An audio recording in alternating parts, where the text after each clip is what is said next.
to show the nation we can come together and do big things. So tonight I'm offering a unity agenda for the nation.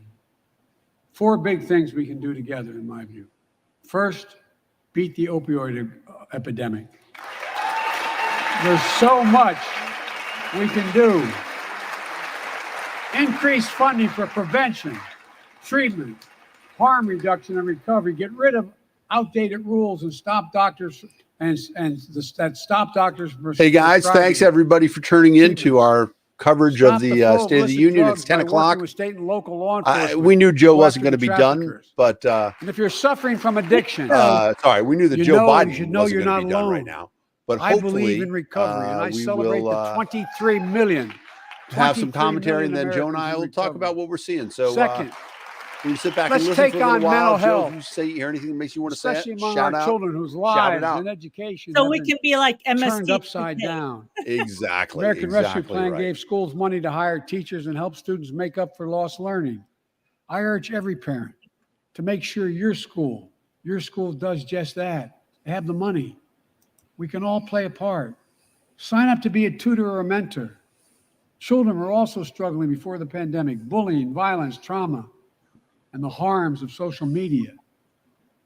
As Frances Haugen, who is here tonight with us, has shown, we must hold social media platforms accountable for the national experiment they're conducting on our children for profit. We got 250 people watching already, guys, so feel free to share this up. We're going to have a pretty spirited discussion. Awesome. So now I'll be, Tom Servo Pro? Thank you for the courage, yes. Joe. I love the MST3K. It's time to strengthen I still privacy like Joel, the old guy. Ban targeted advertising to children. Demand tech companies stop collecting personal data on our children. And let's get all Americans the mental health services they need. More people can turn for help, and full parity between physical and mental health care if we treat it that way in our insurance. Look,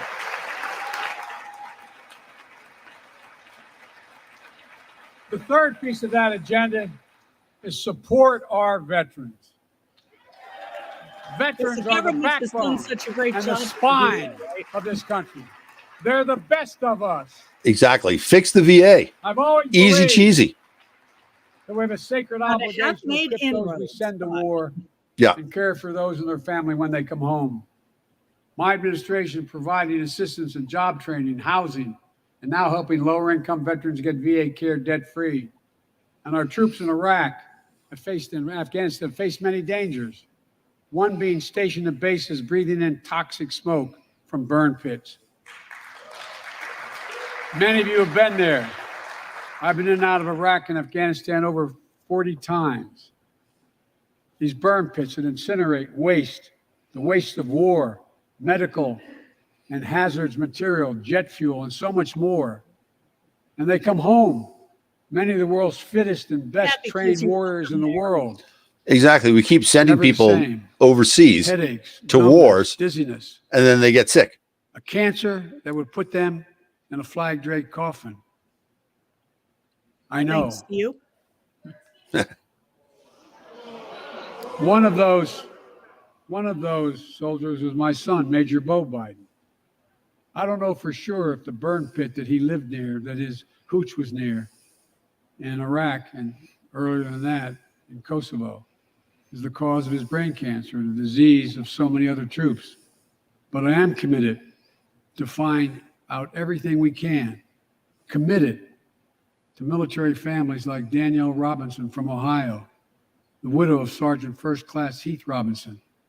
He was born a soldier, Army National Guard, combat medic in Kosovo and Iraq, stationed near Baghdad, just yards from burn pits. He's learned the Ronald Reagan technique very well. Danielle is here with us tonight.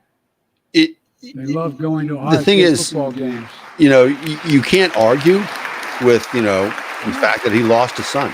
No. But is it manipulative to bring it up?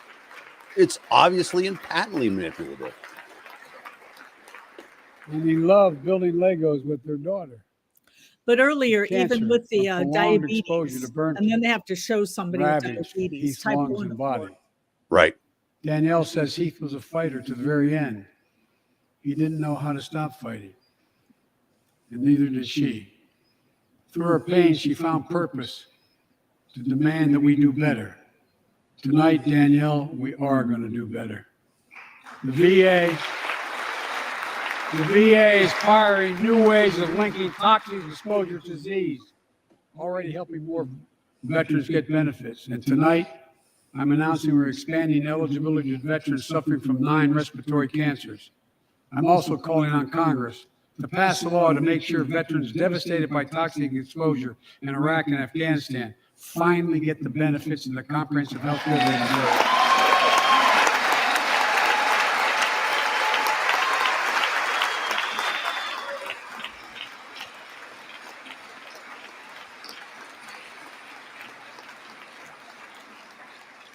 And fourth and last, let's end cancer as we know it.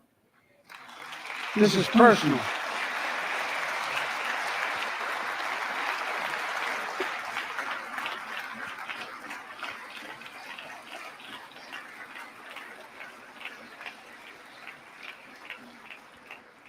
This is personal to me and to Jill and to Kamala and so many of you.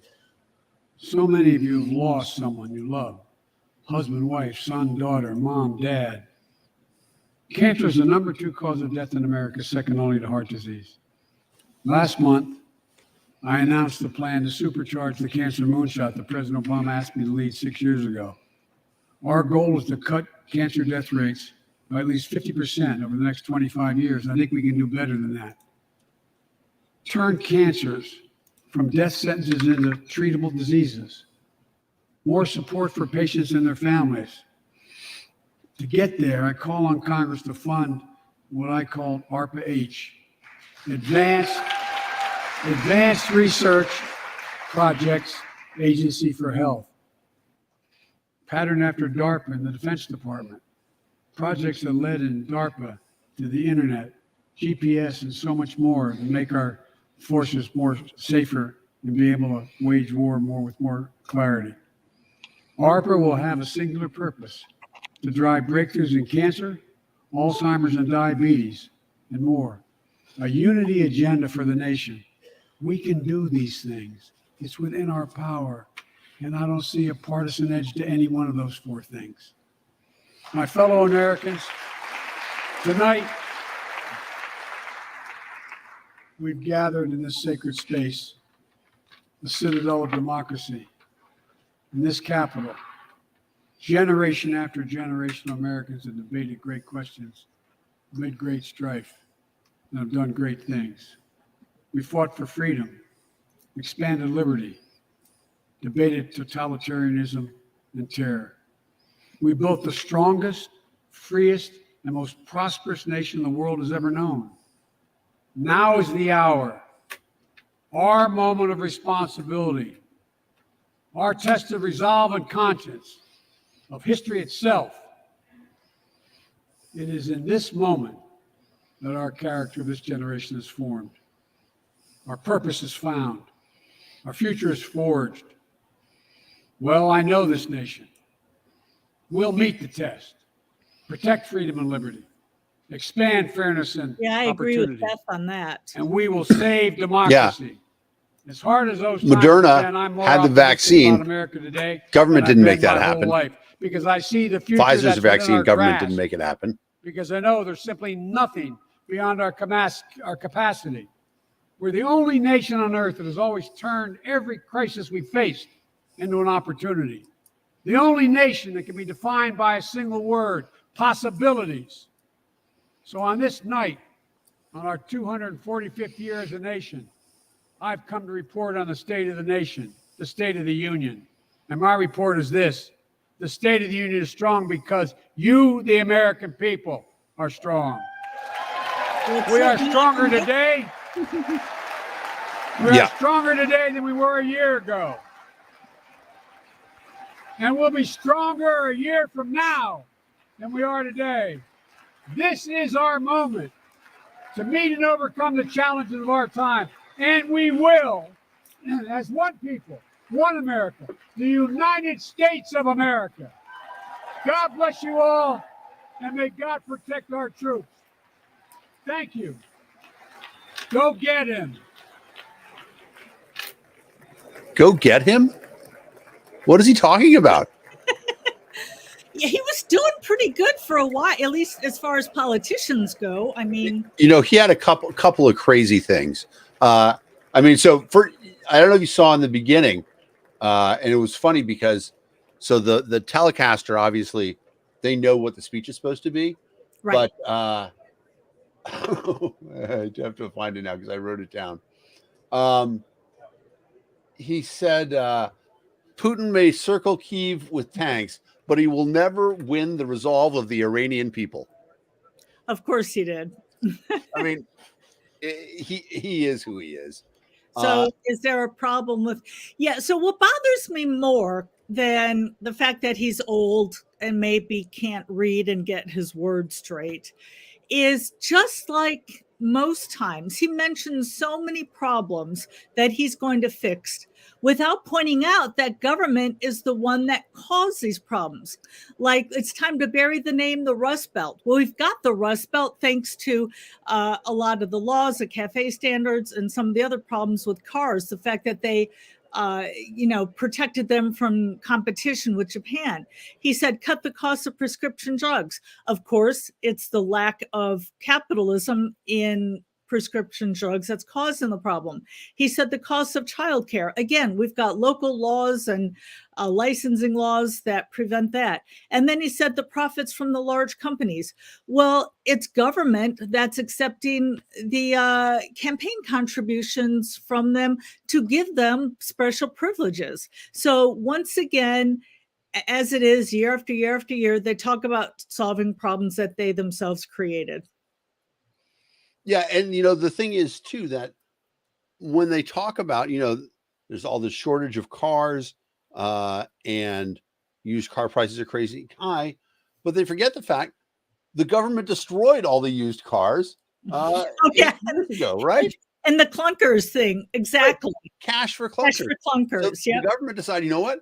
Let's destroy all the used cars, and suddenly we don't have any used cars anymore. The government's like, oh, what happened? Well, let's fix that. Let's buy more cars so that we can. That's what it's going to be. Biden's going to have a program where we buy more cars so we can have more used cars. The government will buy. That's the sort of stupid stuff they've done. Yeah. Now, one of the other things he said that, like, I worry sometimes that the president doesn't get the math because they've been bragging that they created more jobs in the last year than anybody. Exactly. Right. As soon as I say it, you start laughing because we understand the math. Yeah, when you start from below zero, Right. know, Exactly. and who create, once again, who put it below zero? Them with their shutdowns. So they shut all of the, and by the way, notice they shut down mostly mom and pop stores and left the big box stores open because they're the ones who are paying their local politician. So they shut down the stores and then they brag about the fact that they are opening them. Yeah, exactly. And, Michael Kelly here makes an outstanding point. Inflation is a tax. Yep. It's a hidden tax. Yeah, it's and it's worse than just any old tax. It's a hidden tax that you don't realize you're paying. And, right. And those are the worst kind. Well, it's doubly the worst kind because not only is it a hidden tax that you don't realize you're paying, but it's a tax that impacts the poor more than anybody else.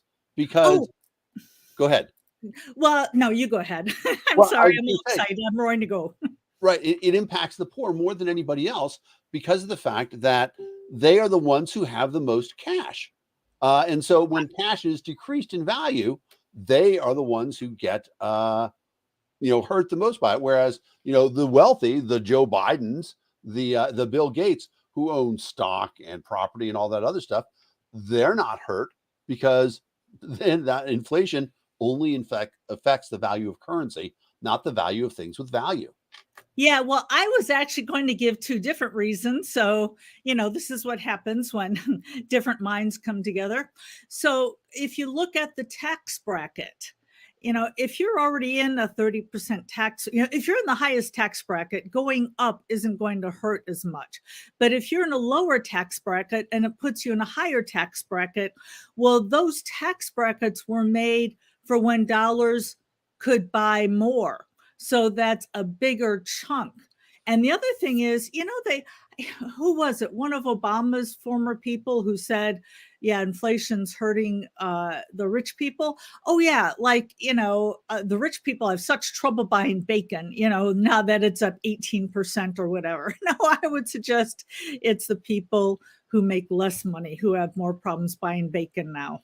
Yeah. And the worry for me is that there's such a disconnect on inflation, because the answer is we're going to use government spending to fix inflation, which causes more inflation. Because Exactly. now anybody who's taken Econ 101, I guess that's the advantage to politicians of colleges that are now basically teaching high school stuff, is because now they don't understand what they're doing.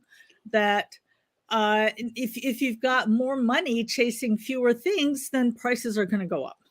Right. And when it's funny too that, inflation, for all the stuff that we're hearing about inflation, we have to remember that last year, when people were saying, oh, there's going to be enormous inflation, the president was telling us, no, there's not going to be any inflation. There's not going to be any inflation. Oh, no, actually, he said temporary. Right. And did you see where Lester Holt asked him, so the American people would like to know your definition of temporary, and Biden called him a wise guy. Yeah, I know that's part of your job. Actually, it's a fair question. What is, we all thought temporary meant, maybe a few weeks, a few months, and here we are, how many months later? Right, exactly. And so, I there's so much stuff that's in there.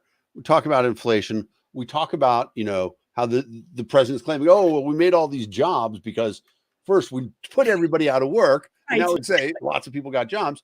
But then on top of that, he's like, well, let's make the minimum wage $15. Because the fundamental thing about it is every employer would like to have employees working for them, right? It's just a question of whether or not it makes sense. The $15 minimum wage, if the value of your labor is less than $15, the value of your labor is $10 an hour, or let's say 12. If the value of your labor is $12 an hour, if the minimum wage is $10 an hour, you'll have a job. And if the minimum wage is $15 an hour, you'll be unemployed. Right. And that basic misconception, I mean, and it's mostly Democrats that do that. And yeah, and it really breaks my heart that Democrats are selling them a bill of goods, because do you remember all of those protests with the signs, those fast food workers? So now what are fast food companies doing? They're getting kiosks. It's like, you're not worth 15, 30, whatever dollars an hour. We'll go get a kiosk. So all of these people who were given empty promises by the Democrats, who in good faith said, yes, we'll just strike, we'll just complain to our employer. Well, the employer said, hey, we operate according to the free market as much as we can, and we're going to buy these kiosks. And kiosks don't call in sick, and, go right on down the line. Yeah. And I don't know. In many ways, it's sort of a comedy of errors. Now, can I mention one other thing? And especially with all the technical stuff going on. And when I talked earlier about how he's got the Ronald Reagan technique down, Ronald Reagan would talk about Timmy and how Timmy can't get to school and the problems. And by the way, I know we're talking about Biden, but I just have to point out, because so many Republicans say, can't we go back to the small government days of Ronald Reagan? No, Reagan increased government spending every year for 8 straight years, partly because he couldn't resist a story told to him, little Timmy out there, and then his heart would melt and he would say, okay. And I'm not saying it's bad to have a good heart, but you've got to realize that government's going to make it worse. If you've got a really good heart, you're going to let people compete to solve the problem and not a monopolistic government. But he was using the old, Timmy technique with, here's somebody with type 1 diabetes. Now, I'm not a medical doctor. I just did a quick Google search, so don't quote me on this. But there's at least 30 times as many people who have type 2 diabetes as type 1. And of course, he shows the type 1 diabetes, which is more genetic than caused by lifestyle factors. And we go back to what is one of the reasons that we've got so much obesity in our country, which is causing type 2 diabetes and also complications from COVID, which they were silent about. Part of it is, let's have a corn program. Let's pay farmers to grow all this corn that we don't need. So then the farmers have extra corn. What do? Let's turn it into corn syrup. I remember the old days. I remember in the 60s when not everything had sugar in it. And then you get into the 70s, and now it's so cheap to sweeten things, and evolutionarily, biologically, we're programmed to want things that are sweet because fruit in the wilderness is healthy for us. And so now, if you're a food manufacturer, what do? And I can't say I blame them. I try to avoid this kind of food, but they put sugar in everything because it tastes better to our tongues. And so once again, the government tries to help by having a corn program for farmers. And what's the result? We all get fat. And in addition to that, the pyramid and everything else. So he's talking about insulin for diabetics. How about government never caused the problem to begin with? Right. Yeah. And, it is without question, everything that we look at, everything that the president talked about in the respect, talked about, let's have health fixes, right? He talked about a moonshot to fix cancer. And first of all, if it's really a big deal, why would you want government in charge of it? What is anything that we can point to that government did a better job than anything else? They talk about a moonshot. Okay. The government went to the moon. Nobody else did because it wasn't a relevant thing to do right then. It was completely irrelevant. And, listen, I am a sci-fi guy. I love, the space shuttle and NASA and all that stuff. But the idea that was more important than other things that the government was doing at that time, it's crazy. Whereas once we saw private industry get involved, right? William Shatner went into space. Yeah. These private industries. Yeah. And I hope everybody listening isn't sick of this example I give, because this is one I actually use in class. My social psychology book talks about how some countries tend to be very pacifist, whereas other countries tend to be very aggressive and competitive. And I talk about how, thanks to competition in our country, and thanks to the fact that Steve Jobs and Bill Gates hated each other, and they were at each other's throat trying to get a better. That's how we've got the cell phones we have now. And you look at putting government in charge of something, it's pathetic. Right. And there's this great book called The Fatal Conceit, where they talk about the idea that every successful business that we see is built on top of 100 failures. It's only if you have those failures and the refinement that we make by seeing things that don't work. You ask any small business owner, right?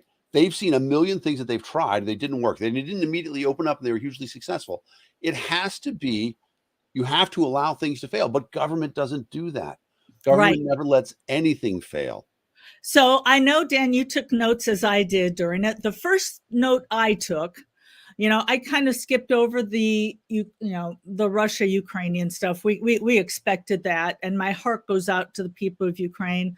I mean, I sometimes kind of feel guilty talking about complaining about our inflation when there are, I'm going to start crying here, all the people over there, their babies are being bombed. I mean, but so I didn't want to get into that, but and to me, that's a separate topic.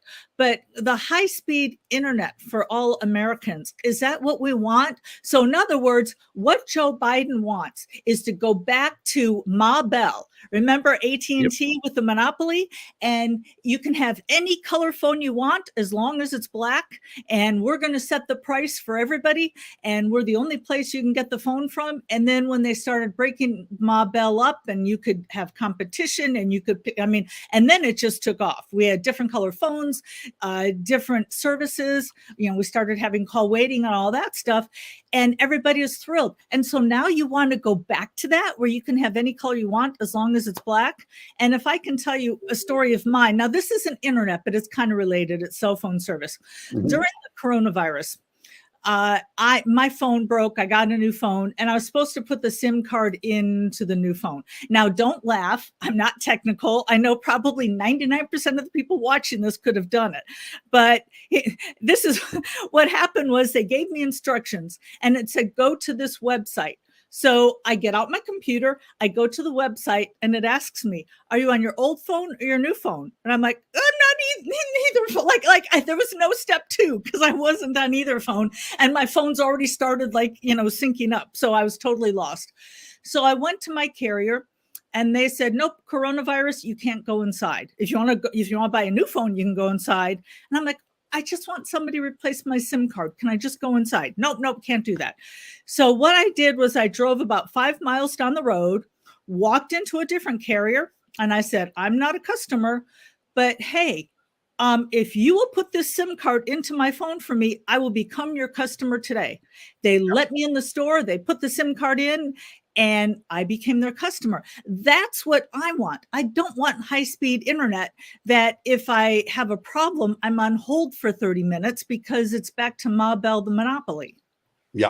And think about that in that respect too. When the president talks about, wanting to make high-speed internet happen, high-speed internet has happened every place where people really want it to happen. Right. So what is the breakdown? And in fact, what's actually happening is that government is hurting the rollout of higher speed internet in some places because local governments give a monopoly to the local cable company. So if you live in a place where there's only one cable company, chances are pretty good you don't have gigabit internet. Yep. But if you live in a place where you have more than one internet, more than one cable provider or Fios or whoever, then you've got super high speed internet because competition. Go ahead, Joe. Yeah. So once again, the government creates a problem and then they claim to cause it. Right. Wait, they cause it. They claim to solve it. Sorry. Right. And so the solution is really obvious, right? The solution to this sort of thing is instead of, having the government involved, let the companies do it. We've seen that. And let the bad ones go out of business. Exactly. And, there's a great example of that. You talked about cell phones, right? How many people, have owned a cell phone that doesn't exist anymore? How many cell phone companies don't exist anymore? That's exactly what's supposed to happen. But if the government was making cell phones, we'd still all have the U.S. government cell phone, and that's what we'd be using. So the very simple solution to all this stuff is to get government out of the way. All right, I want to call up a couple more Crazy Joe's, as opposed to Brilliant Joe, of Crazy Joe's quotes. Joe with an E. It's pronounced slightly differently.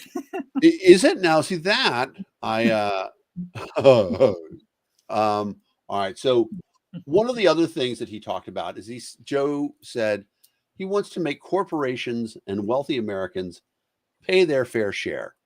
But then they cut to Elizabeth Warren. Yeah, exactly. Right. That's already comical. But the idea that, so first of all, right, corporations actually pay a lot of taxes that aren't visible as corporate taxes. Well, yeah, people are paying them, but yes, I understand. Exactly. Right. Corporations are paying salaries. So do we think corporations shouldn't pay people salaries? Do we want less jobs? But the idea that people aren't paying their fair share and government knows what it is, that's a crazy idea too, right?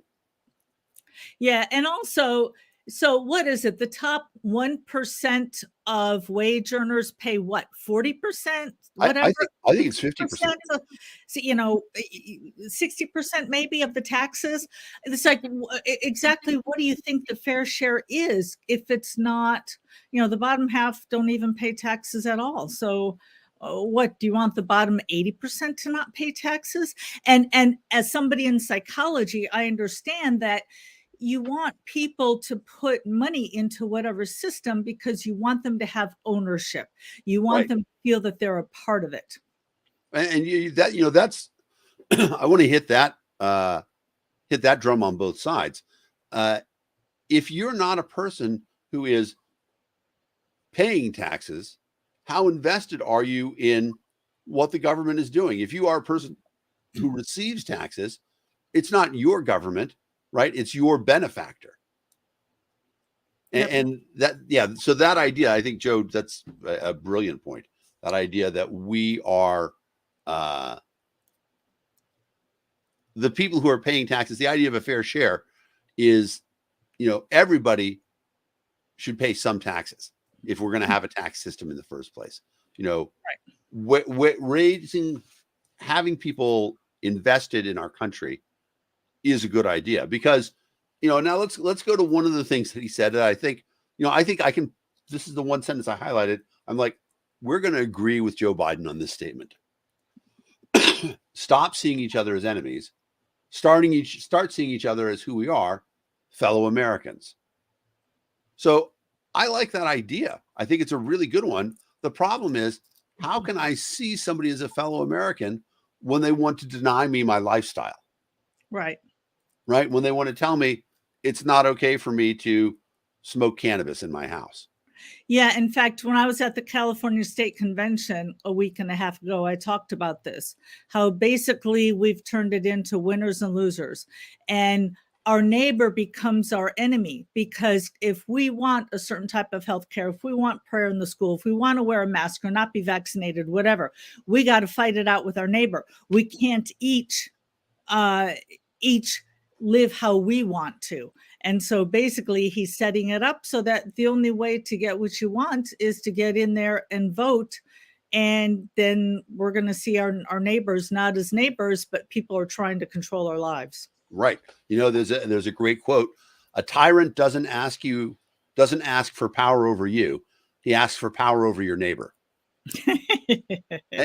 But that's where we are, is that they're asking for a system where you vote to take power away or money away from those people, and then somebody else votes to take money away from you. And they do this round robin where they get a majority, so everybody ends up getting hurt. When in reality, if we had a much more voluntary system, that's where we'd be. So I think, we've gone through most of the stuff. I mean, as always, when I watch the State of the Union as a liberty person, I think to myself,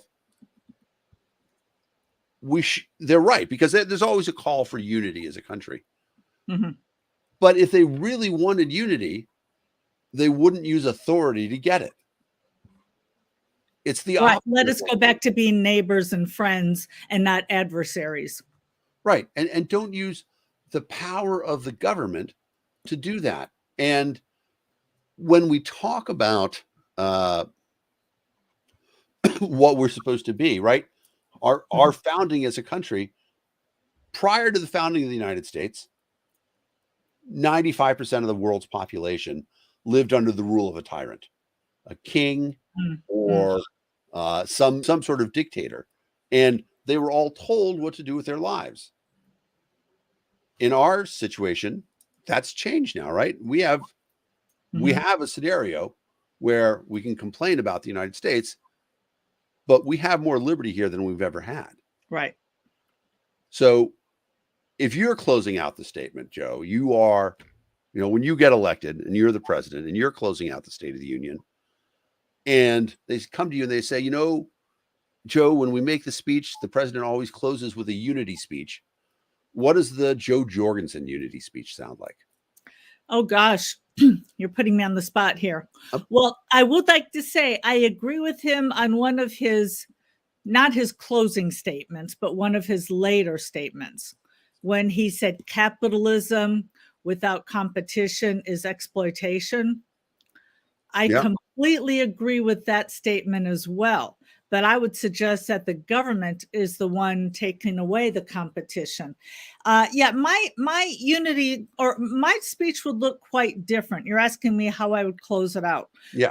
My speech would look quite different because, first of all, I would not be talking about things that state and local governments should do. For instance, he was talking about building the highways, right? And what do we get when we get money poured in that the people don't raise themselves? We get the bridge to nowhere. We get to, in one city I lived in, we had an 8-lane highway, headed south out of town that nobody drove on. So if you've got local people in charge, then they're not going to have that. He talked about defunding he talked about funding the police. He was kind of contradicting himself there, but he was talking about funding the police. That's not for the federal government to do. That's for each town, the mayor, the city council, the police chief, the voters. Let them decide how much they want to fund their police, because so many, our country is so big and so diverse and so different that different cities have different requirements. So we should let each city make their own decision. So my speech wouldn't be half as long because I wouldn't be talking about all these local issues. I would just be talking about how, for unity, it's great. Now that we've lifted all these laws, now that you get to make your own choices and live your own life, now you can finally be friends again with all your friends and family, and you don't have to be at war because each of you can get what you want. And that would be my closing. I think that's a great place to leave it. Now, Joe, you are on the road for liberty, and I know it's almost impossible to tell me every place you go, but I saw a thing. People said you're coming to Minnesota at some point soon. Any place else you want to give shouts out to where you're going? So I'll be in Pennsylvania this Friday. All and right. then I get about 3 hours of sleep so I can be in Indiana by noon the next day. Wow. And then I get my first week off in a month, or first weekend off in a month. And then weekend of March 18th, I'm going to Tennessee. March 25th, I'll be at Washington State. And then the following weekend, the beginning of April, I'll be in Minnesota. And then, Dan, you and I will be at the Bitcoin convention in Miami, April 7th through April, 10th. So yeah, that's going to be awesome. And, it is interesting to see what Bitcoin is doing for the people in Russia who are being ruined by their government, but they have access to Bitcoin. But yeah, everybody who's been wanting to find out more about Joe, you want to get a chance to see her and speak, because Joe, you crushed it. I think you saw the comments rolling past. You were amazing. Yeah, and so many times I wanted to interrupt you, Dan, and go, yeah, that person's right. But you do that. You do that. You have carte blanche to interrupt me. I am excited. I'm going to be at several of those places with you. Dan, you're going to be emceeing in Tennessee. I am emceeing in Tennessee, and you filled in for somebody who dropped out at the last minute. So thank you for that. I'm happy to do it. In my case, I'm going to be bringing the Beastie Boy style MC. So I think it's going to be a shock for Tennessee. But I want to thank everybody for tuning in. My name is Dan Fishman. I'm the executive director of People for Liberty. I'm here with Joe Jorgensen, who is the president of People for Liberty. And this has been the Liberty response to the State of the Union. So best thing I can say is be as free as you can. Live your life. Good night, everybody.